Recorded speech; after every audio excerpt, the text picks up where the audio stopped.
এবার বাংলাদেশের খবরের দিকে নজর রাখতে হবে। বাংলাদেশে ভারত বিদ্বেষের বিষ প্রতিদিনই সুর চড়াচ্ছেন সে দেশের কট্টরপন্থীরা, বারবার দিচ্ছেন হাস্যকর সব হুমকি। সোমবার 16ই ডিসেম্বর বাংলাদেশের বিজয় দিবস। 1971 সালে এই দিনেই স্বাধীন বাংলাদেশের জন্ম হয়, যার পিছনে বড় অবদান ছিল ভারতের।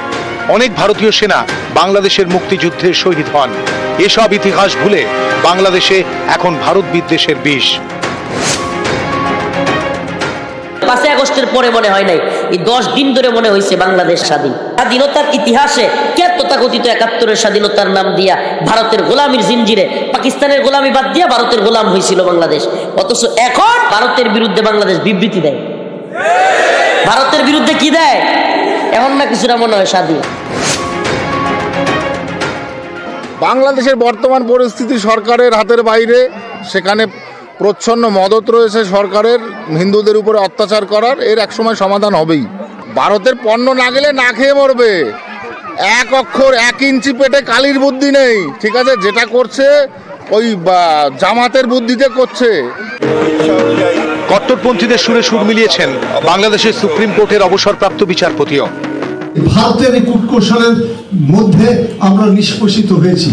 ভারতের যে government is a real suppressing government. ভারতে 140 কোটি লোকের মধ্যে 135 কোটি হচ্ছে দলিত, হরিজন, অচ্ছুত, মুসলমান এবং সাপ্রেসড 7 সিস্টার লোকজন।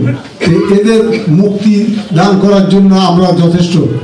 আমাদের দেশের সেনাবাহিনী এবং সৈনিকের সম্মুখ যুদ্ধে এলজিবিটি সমাজের সৈনিকরা কখনো কালেও জয়লাভ করতে পারবে না।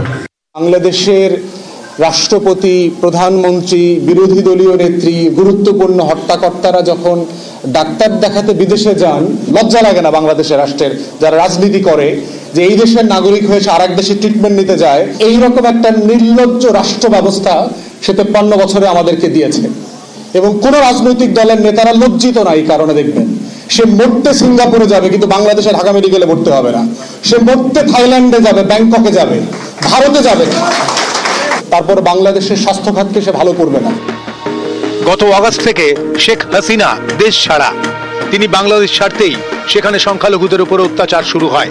এরপর ইসকনের সন্ন্যাসী চিন্ময় কৃষ্ণ দাসকে গ্রেফতারের পর সংখ্যালঘুদের উপর অত্যাচারের মাত্রা কয়েক গুণ বেড়ে যায় বলে অভিযোগ। এই পরিস্থিতিতেও বারবার সৌহার্দ্যের বার্তা দিয়েছে ভারত। বিদেশ সচিব ঢাকায় গিয়ে বৈঠক করেছেন। বিদেশমন্ত্রীও সংসদে দাঁড়িয়ে বন্ধুত্বের বার্তা দিয়েছেন।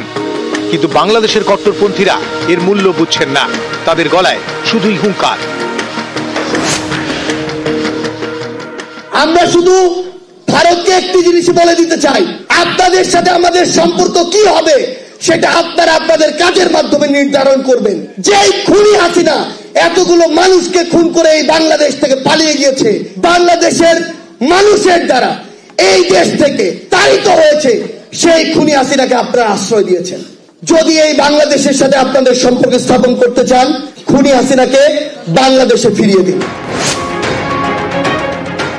সমস্ত হিন্দু এবং সনাতনীদের বলবো, আমরা সবাই একসঙ্গে মিলে তার প্রতিবাদে নামবো। প্রয়োজনে বাংলাদেশে ওই ইউনিট সরকারের ঘাট ধরে গদি থেকে নামিয়ে হিন্দুদের আমরা তারা যাতে সুরক্ষা পায় এবং তারা সঠিকভাবে বসবাস করতে পারে সেই ব্যবস্থা করতে হবে। ভারতের চাপের মুখে সম্প্রতি সুর নরম করে বাংলাদেশের ইউনূস সরকার। সে দেশে সংখ্যালঘু নির্যাতনের কথা স্বীকার করে নেয় অন্তর্বর্তী সরকার। এ নিয়ে অন্তর্বর্তী সরকারের প্রধান মোহাম্মদ ইউনূসকেও নিশানা করেছেন বাংলাদেশের কট্টরপন্থীরা। বিবেকবোধের জায়গায় যদি আমাদের মনে হয় যে কেউ আপনারা এই অভ্যুত্থানের স্পিরিটের সাথে বিশ্বাসঘাতকতা করছেন, ইভেন প্রফেসর ডক্টর মোহাম্মদ ইউনূসও যদি হয়, আমরা তাকেও ছেড়ে কথা বলবো না। নিউজ 18 বাংলা।